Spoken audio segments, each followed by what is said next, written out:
All right. Welcome back to another episode 17, Two Plain Sports. A lot of good stuff coming today. We're going to touch on some recruiting and kind of start going on some general college football stuff. But before we get started, we want to just mention again, thank you for all of the support that we've been seeing recently. We really appreciate it. As always, please keep liking and subscribing and share the channel with your friends, because that really helps us a lot in making sure we keep growing and get this to be the most informative podcast and hopefully entertaining for everyone. But to kick us off, I'm going to throw it over to Brum, and he's going to touch on some recruiting stuff that's been going on the last couple of days. Yeah, and I mean, unless you've been living under a rock at this point, you guys have seen what has happened with an in-state kid, Talon Shetron, I think that's how you say his name. Leading up to today's decision, he has since deleted all of his OU pictures, tweets, commitment, everything off of his profile yesterday, which was the 29th. And so something was up. And for anyone that doesn't know who he is, he's a 6'3" receiver, 185 pounds. The 2022 four-star, number 63 overall, and number 6 wide receiver from Edmond, Santa Fe. So a big-time kid, and just happened to be in OU's backyard. But OU offered him, a while ago. He committed, I don't know the exact date, but he's been committed 3, 4, 5 months to the Sooners. Basically the same time as Jordan Hudson, Luther Burden. He jumped in with him to secure his spot, and basically committed to OU and shut his recruitment totally off, and told all the other coaches that recruit him that he has no interest of going anywhere else. And but his brother, I believe it's his twin, I'm not sure how to say his name, Tabry Shetron. He's a 2022 4-star, or not a 4-star. He's a no-star tight end. He got offered by Oklahoma State, and obviously Talon has been offered by him a while ago. And the idea of being able to be on the same team and that brotherhood, continuing that in the college, appealed to Talon enough to decommit from the Sooners. And they announced their commitment today, the 30th, to go play for the Cowboys, which he is basically saying that I want to play with my brother. It's more important than winning championships to me, which to each their own. I get it. I don't have a brother, but I could see why, if you played little league sports growing up in middle school and high school, and why not go play D1 college football together? But, OU was not going to offer him a scholarship because OU's offered other better tight ends, at least prospects anyway, and would not just offer him a scholarship just to secure his brother's commitment, which I don't think they should have. So he has since moved on and is going to be a Cowboy with his brother in this 2022 class. Jose, Brandon, what would you guys like to add? So OSU did that because if you look at this kid's offer list, not that they're bad schools or anything, because I was never offered anywhere to play D1 football, but he was offered from like Dartmouth, Pennsylvania, K-State, smaller schools in K-State. I feel like OSU kind of did that thinking this would happen, and it worked out for them. Good for them. Good for Talon getting to play with his brother. Here's the issue that I have with it. So his brother, as we mentioned, not a great, highly recruited, highly touted prospect, at least. Not saying he's going to be a bad player, but he's not a very high prospect. So what happens if they both get to Stillwater and his brother's the 8th string tight end and Talon's the starting receiver? Is that all he wanted, was literally to be on the same team? I mean, that's not playing together if he's riding 6th string bench. I don't know. That's the only thing to me that doesn't make any sense. Yeah, I mean, there's no guarantee that they're going to be on the field together, because obviously there's a little bit of discrepancy and difference between the level of talent, at least right now. So yeah, who's going to have the better chance to start year 1, year 2? Obviously it's going to be Talon, but could Tabry ever see the field? He might not. Yeah. Like, I don't know what Oklahoma State looks like at the tight end position, roster, how deep they are. But, if the kid never starts, then he's not even really playing with his brother. And that's the only thing to me that doesn't make any sense. Yeah, and it almost makes you wonder though, like you brought that up, the depth might be too deep there. Would he be better off going and getting playing time at Kansas State or even a Dartmouth or smaller Penn. school, he probably would start for sure for them pretty quick. But if your goal is to play Division I college football at, the best school that offers you, I mean, I can't blame you for doing that. But yeah, I get what you're saying. I guess the whole idea is, well, we'd be living in the dorms together or an apartment together, and we'd be But practicing. you're not really playing football together. But they could be. But I just, you never know. And I get it. And what really stinks is what it seems like he basically committed to the Sooners just to lock in his spot, because he knew the interest was extremely high. And I think the Sooners all along were only planning to take 3 wide receivers in this class, because obviously the amount of talent that's already there, and then what's potentially coming in 2023 is ridiculous. But the thing is, they got their 3. And I know OU probably kept in touch with some of the kids, but some of the other top-notch prospects that were interested in OU probably said, okay, well, they're not taking anymore. I am not interested in them anymore. I'm going to focus on Alabama, Clemson, Ohio State, or whatever, and move on. And now, obviously, Hudson decommitted a couple weeks ago. Now you have Shetron decommit a couple weeks ago. Now you've got 1 of 3. Granted, the 1 is terrific. But now you're going to have to try to make up ground and convince these kids, like, you're still good enough. We want you. And I think the Sooners just basically have to say is, listen, the guys committed first. We're loyal to the people that say they're going to be Sooners for us. So it's going to be interesting to see. And someone that could potentially be is a target now and could be a future Sooner is a kid named Andre Green Jr. 6'3", 175-pound wide receiver, literally same frame as Shetron. He's a 2022 4-star, 154 overall, number 22 wide receiver from Richmond, Virginia. So not quite as highly rated as Shetron, but whenever you start doing that, I mean, you got the frame and you're athletic, you can make a lot work with that kind of frame. Jose, do you have anything to add with that? Oh, hey, you're muted. You're muted, Jose. With Shetron and his brother, I think you guys mentioned it already, but I think OSU probably offered his brother to ultimately try to see if that would sway Talon over. Like Brandon said, it's not like the kid didn't deserve an offer, but we don't see very many no-star or that slowly recruited player get an offer from a major school. Yes, it is Oklahoma State, but they still are a major program.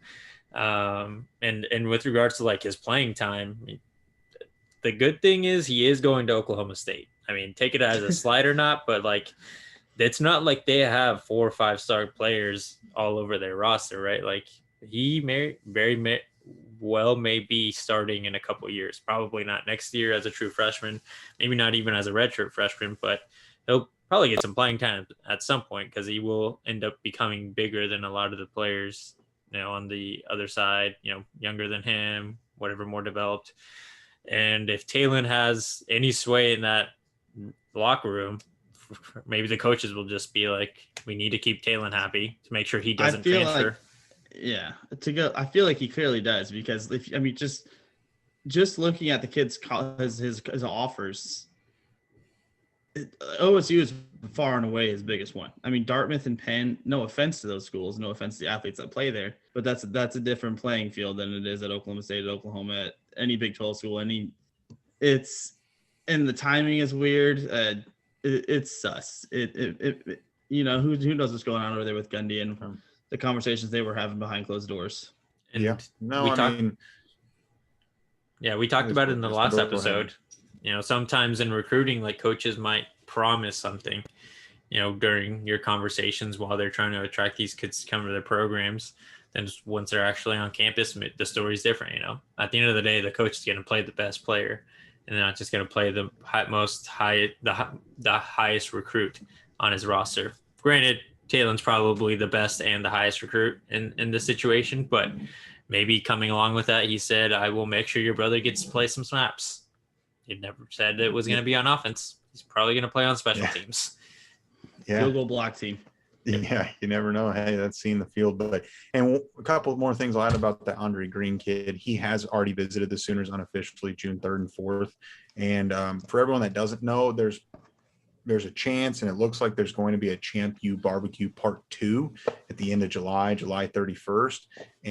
And he might be coming back to visit for the Champ U Barbecue, which, that's going to be for every kid that could make it, whether they're on a different visit, one reason or another couldn't be there. So 2 barbecues, probably not going to be as quite as, big, but there will still be quality talent on the field. And another guy, which I know is kind of a long shot, is Evan Stewart Jr.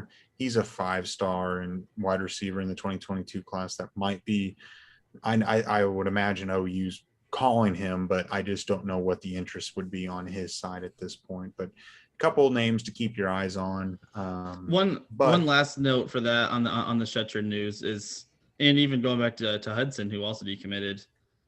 It always sucks to have kids decommit, but that's one position OU's pretty deep at, as far as players on the roster right now and the kids coming, like you said, the one that we got for 2022 and what 2023 is looking like. It's, if you're going to lose anything at OU, I feel like receivers not going to kill them.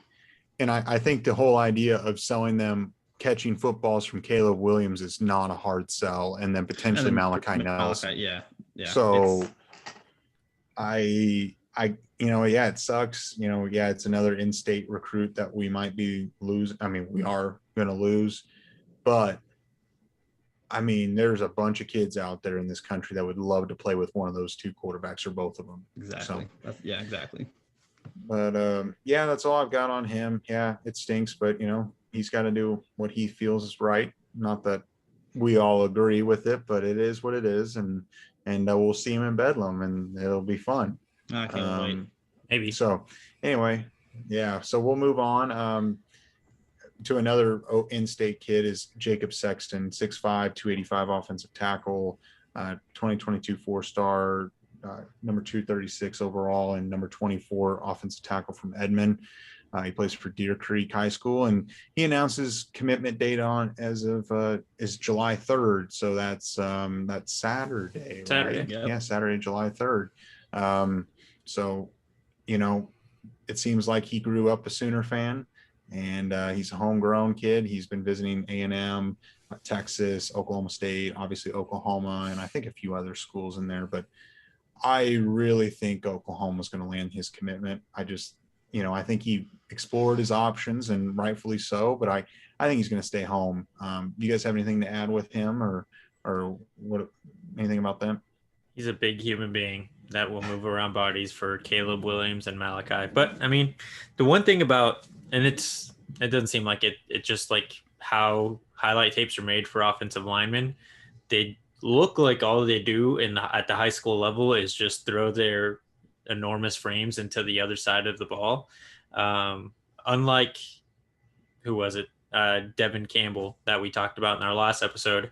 I saw a little bit more pass setting in more pass sets for him, more pass protection for Jacob. So he might be able to play tackle at the college level. It just kind of depends on how he develops. And I didn't look too much at his wingspan and all that stuff, but if he is a longer guy, then he definitely has an opportunity to be on the outside rather than playing guard.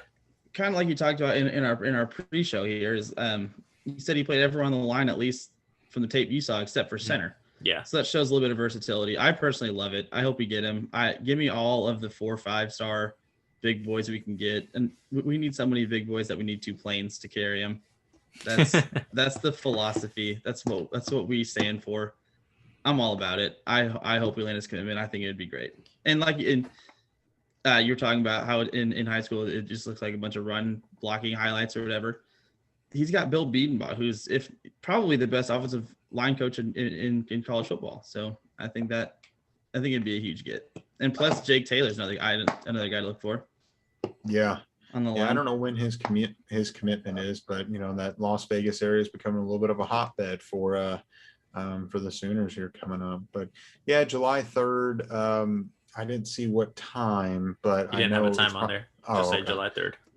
Yeah, so be watching for that. I would imagine sometime afternoon, evening, if I were to guess, and hopefully it's good news for the Sooners. But everything that I've that we've seen, it seems like he's going to be a Sooner, which would be a solid get after losing an in-state guy to the Cowboys. So Definitely.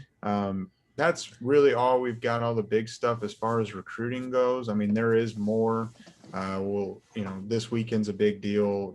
More recruiting, and then we've got a lot of commitment dates and announcements and top fives and top tens coming out between now and the middle to end of July. July is going to be a big month as far as to see what the 2022. Tayon Webb announces in 2 weeks? Yeah, is it July 16th? 17th, okay, and then Malachi is the 18th. So we'll definitely be keeping you guys up to date on that as we get closer to that. For sure. So that's all I've got on as far as recruiting goes. We'll be sure next week there's going to be a whole lot, I'm sure. But move on to more of the bigger topic starting tomorrow is the name, image, and likeness deal. Do you guys want to start off with what you think and excited? Bring back NCAA football video games. Yeah, I think that's what a lot of the people in our age range are looking forward to. These, they're going to get paid off of their name, which I think is at this point is completely fair.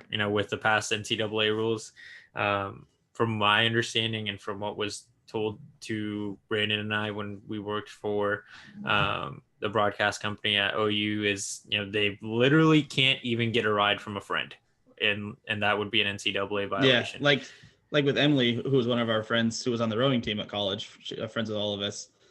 We had a meeting when we were working at the broadcast company at OU, and like had she gone out to dinner with us or whatever, like in a big friend group setting, like we would do all the time in college, and like she forgot her wallet, and Jose was like, "Hey, I'll just buy it and you Venmo me." That would have been an NCAA violation. Could have got her kicked off the team. All that, which some of the rules were ridiculous. I think this is such a good thing for college sports.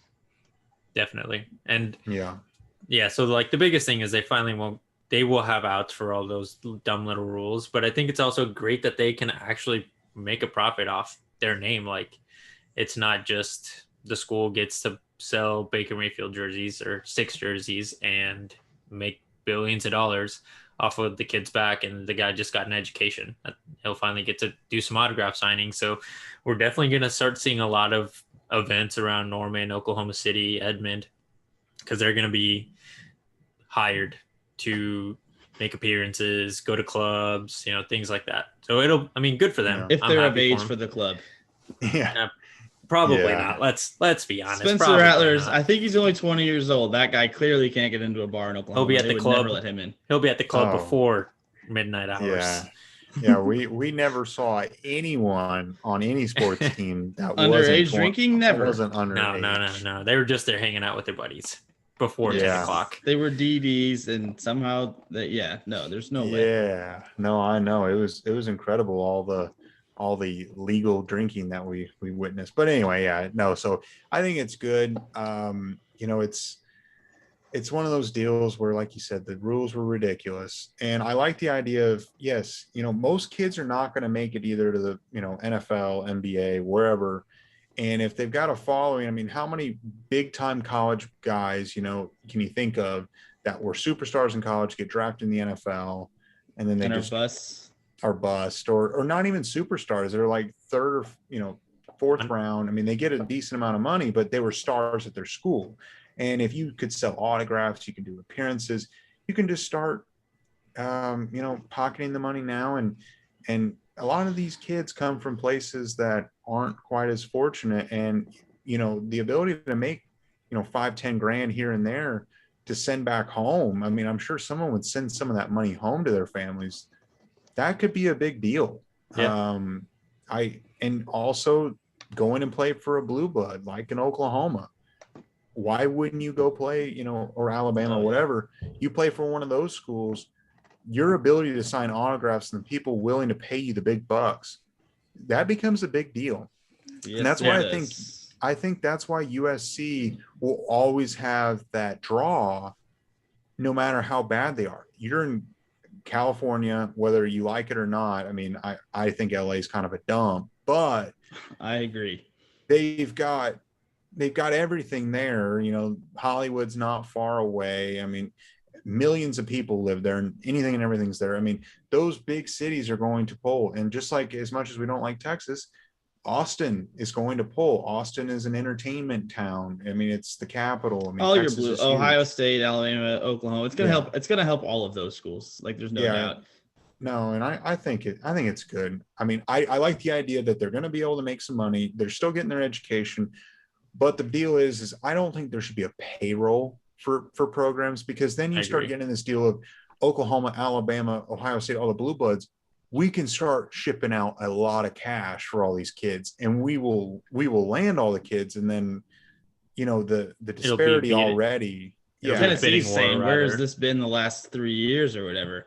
Their McDonald's bags would have been cool, guys. It would have Or been. going back to what Brum said, like, these guys will be able to make money and like thinking of superstars from the back, like Johnny Football, for example. Like, imagine how much money he was going to make at A&M.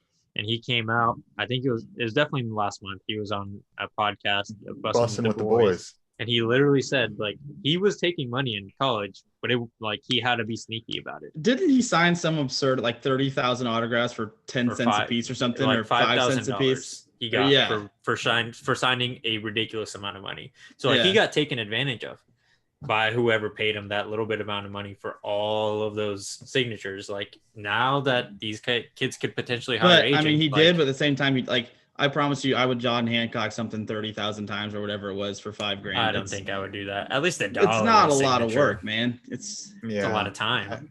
Their time is money.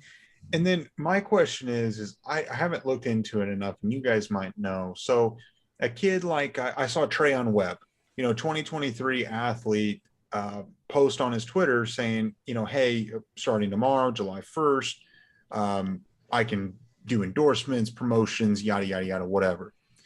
So as a high school kid, can he do that now? Or is that like whenever you become a college athlete? Like, can he start in high school? Do you have to be 16 or something to do it? Going off his tweet, it sounds like he can, but as long as people want to play him, as long as people want to pay him, they can make money. There's because the only reason they weren't able to take money at the high school level was because of amateurism rules going into the NCAA in college. But now that the NCAA allows them, now they can get money. Now that may go into like child labor laws at some point if they're like 15 years old getting money. That's like a completely different thing that I don't want to get into or know that's about. Where it gets sticky. But like if they're 18, 17 and they can just have a normal job, then I'm sure that they can go sign autographs for $50 a pop or something. I mean, I think you're right. I think now that you said that, because they had to maintain their amateurism to go into the NCAA. No, that makes sense. Plus, bring back college football video game. For sure. Going back to what you said with like not having a payroll, like with schools, me and Brandon were talking about it earlier. Like, I think that this is the best place for college football to be for a while, like the foreseeable future for sure. I think it's already going to be unfair with, blue bloods and schools that have major companies in their area. Like going to LA, you're going to have a lot more billionaires than if you go to Tuscaloosa or Norman or Stillwater. But if you allow them to start paying for kids, like not only you're going to make it harder for kids that aren't as highly recruited to get on the team, but now it's just becoming a bidding war. It's becoming like, who can pay me the most? Like, do they have to be under contract? Is it going to be 4 years? Will that get rid of the transfer portal? Like right now we're in a good spot where if the kid wants to transfer because they don't fit in, there's nothing keeping them to whatever school they're at originally. They can move on and go anywhere. Right. And it's also, now it's kind of like it's going to be more regional, if that makes sense. So like Georgia Tech, they're in Atlanta. They've got a lot of major companies. Chick-fil-A, I believe, the Coca-Cola. Yeah. They've got a lot of huge companies. Like now, then it's going to start becoming, companies are going to get involved with schools. And, if the company can feed a lot of money into the school, then they can start feeding a lot of money to the students. And it's just going to become a kind of a messed up system. They're going to be professional athletes who are still going to make more money in 4 years or 3 years whenever they make the NCAA. Or the NFL. So, I think we got to keep it at this. And if they're popular enough, go get paid outside of school. But like right now, you are a scholarship athlete for whatever school you're playing at. And at the end of the day, you're getting at least a $200,000 education at minimum, and the school's allowed to pay. I mean, also the Supreme Court just ruled against the NCAA. Schools can pay for you to do anything that's educational. So internships, if you need, they'll pay for your books, they'll pay for things as long as it's education based and they can prove that it's for education, the school can fund it. And now you have two streams of income as an 18-year-old rather than a normal 18-year-old who's either paying for school, on loans for school, stressing to keep their scholarship, like whatever. Like these kids are in extremely fortunate situations no matter what, but now they've got money, like you said, to send back home if they're from bad parts of the country or aren't as fortunate as others. So I think this is a great thing for college football and these kids. Yeah, no, it's going to be something to watch, and I think it's pretty cool, and it's going to be interesting to see who's like the first major athlete in the collegiate level to do some ad or promotion or whatever. And hi, I'm Spencer Rattler, and I endorse sugars. yeah. Who's the first? I mean, who's the first OU player to start, promoting sugars? Spencer It'll Rattler. Probably be some guy that isn't a Spencer Rattler level player. I was gonna say, I don't think it'll be a Spencer Rattler. I think it'll be a guy that's like the finest establishment, and Norman's not getting the finest player on the football team. Unfortunately, not for them. I don't think so. I think Spencer's going to be dealing with a lot more money coming his way. I think it's going to be like a second string guy. When I think of a Sugars type of player, it would be like for some reason it's Tanner Schaefer. Austin Kendall, yes. Like back in the day. And Austin Kendall sounds really good for a Sugars. For Sugars. Guy in the area, but not a guy nationally known. Yeah. So, I mean, it's going to be interesting, but it's cool to see. And I mean, I think they should be able to make money if they do their autographs and whatnot. So, but you guys have anything to add with that or no? I mean, it's just going to be interesting to see.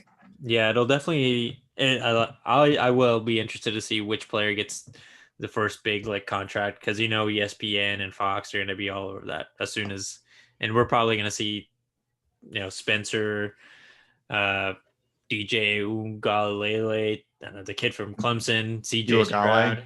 Yeah, whatever the hell, however you pronounce it, those guys are going to be the first guys to get big contracts. Whatever his name. Yeah, Bryce Young, Bryce, yeah, all of them. Yeah, I would say it's pretty much just going to be a race, and the school will probably promote that now too. Like Spencer Rattler was the first contract to get, or the first person to get a $10,000 contract per appearance. Why the hell not? Yeah. Well, and that's Sugars gave him a lifetime deal for free. Why not come to OU? If you're good enough, that's what you get. Yeah, I mean, that's what Lincoln and Annie Hansen and all of them have been focusing on, and selling is the name, image, and likeness. And I think that's been something that they know that's been coming, and now they've been selling it to the kids, and here we are. We're 2.5 hours away. So I'm happy for them, but I think it's the perfect compromise. Yes. And we can get NCAA football back that we know and love, and we've been missing for very many years. Since NCAA 14, yeah, we're due. Yeah.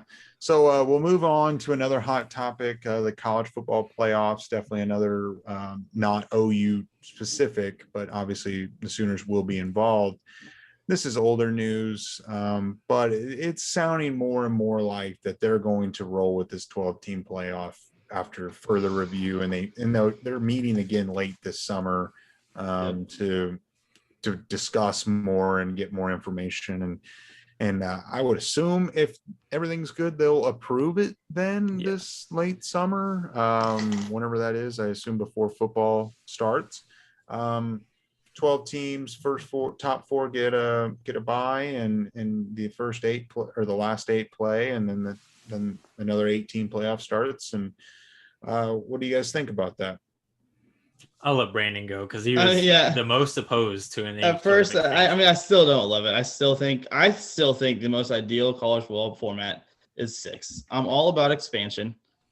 I'm cool with that. Why? I just think it should be your Power 5 conference winners and 1 at large. Personally, that's how I like it. I just think too many dumb teams are getting in this way. Too many bad schools. But like you guys mentioned, I mean, when we talked about a while ago, it is more football. Football is football. I love football. Good football. Yeah, that's where I don't. It's better than Alabama versus Citadel. Is it though? Yes, it is. Is it though? God, you're muted, Brum. But yes, it is. But why? Yeah. Tell me why. Just why is it not, dude? Like I don't care what. Who would have been the 12 last year? Alabama versus it would have been in this format. It would have been some Oklahoma versus Coastal Carolina. I think you mentioned was 12 last time, Brum. Coastal Carolina was 12 or whatever. Hang on, let me see. So, but we're going back to the Alabama Citadel thing. How in the hell is Alabama versus Citadel any worse than ass whooping? But you know that 12 has been competitive all year. They're probably going to start getting whoever 12 is. I'm not saying that it's always going to be a group of 5 school, right? But assuming 12 is a group of 5 school, then there's going to be bigger incentive for people to play them. Coastal Carolina would get boat raced by Alabama just like the Citadel would. But there's a story there. So it's not a good game though. So no one gives. You guys said good football. That's not better than Citadel. No, it's not. It's going to be the exact same outcome. A boat racing. What? And hold on, one of our commenters recently reminded all of us of Boise State, who was not a great team. Yes, it did end up kicking our ass when we First of all, they didn't kick our ass. They went on a hook and lateral, and then some fucking. Doesn't matter. They still won. They won. Statue of Liberty happens. Like it's sports. You play the sport. But so this was the final rankings after all the bowl games have been played. I just pulled this up. So the first round would be 5 versus 12. So Texas A&M, Coastal Carolina. That's a good game. Okay. 6 and 11 would be Oklahoma, Indiana. Boat race. Well, Indiana but it'd probably be a decent game. 7 and 10 would be Florida, Iowa State. That's not a bad game. And then 8 and 9, Cincinnati, Georgia, which we did see that. I mean, is what it is. And then it was a good game. Yeah, it was a very good game. Yeah, I mean, it wasn't like a blowout by any means. And then I thought Cincinnati almost won that game. Yeah, they were. I remember this game now. They were leading for a while, and then Georgia pulled away at the end. But I mean, just looking at that, I mean, you got Georgia. I don't know. Wait a minute. Did Cincinnati lose? Yeah, I'm looking. I'm pretty. It was 24-21 Georgia. They won on like a game-winning field goal or something. There was no pulling away. It was Specs. Yeah, it was. You're right. It was. No, Specs played with Colts last year. Oh. Yeah. Hot Rod. Rodrigo, whatever his name is, Blankenship. Yeah. But I mean, so yeah, Georgia ended up barely winning, but and then you look. And then you look at the next round. Think about it. It benefits Oklahoma at the end of the day because it does. It definitely does. If we're good enough, then we got an automatic bye. If we're a top 4 seed, which I think this is the best compromise in giving people buys and still allowing playoff games. But I mean, we've seen a couple times we are left off there because the committee might be talking about how we've been in there and don't win. So do you guys totally agree with this 12-team format? Like, if you were to expand the playoffs your way, would it have been a 12-team format, or would you have done it differently? Initially, I was thinking 6 or 8, but this has grown on me more because I'm thinking on, we might drop 2 games in the beginning of the season, but if you get rolling at the end of the season, it's just like the NFL playoffs. We've seen wild card teams win it all. The Giants. Yeah, the Giants did it to my Patriots. Tell me about 07, bro. What happened there? Yeah, but the thing is, you get hot at the right time. Coastal Carolina is never winning it ever in the history of their program ever, and I'm sorry to say I hope they win at some point just so they can prove you wrong. But I'll tell you what. But what happens? I mean, if OU is it like a well, actually, we were 18 before the bowl game even started, so. I mean, it was, or maybe it wasn't 18. I know we were lower. We were lower. So we would have been like 10 or something like that. I can't remember what we were going into that Florida game. Was it top 10? No, we were 6, dude. I thought we finished. Or maybe I'm dreaming. No, you finished 6. Yeah. Did you watch college football last year? No, I was looking at the previous week, but still, I mean, there's been plenty of times where we're in that 6 to 10 range. Why not?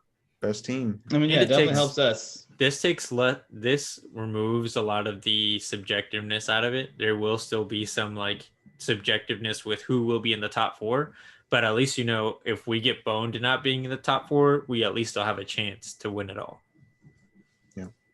Yeah. So it's exciting. I more football. I will never be upset with that. I don't care. Football, More games. Football is the only problem. Like, what about these bowl games? How do you keep bowl games important now? They said that they're going to get rid of them. So what about the 12 teams who don't go to the playoff? What happens to them? They don't play in a bowl game? It's just I your guess season's done? those are the details that they haven't finalized. But I know that they said that like most bowl games will be kind of. You're telling me I go see. I love bowl season. I'll watch the Meineke Car Care Bowl every year. Like bowl season is bowl season. It's the same. It's the Belk Bowl. It's all football. But it's all about the dollars. So what about difference? These?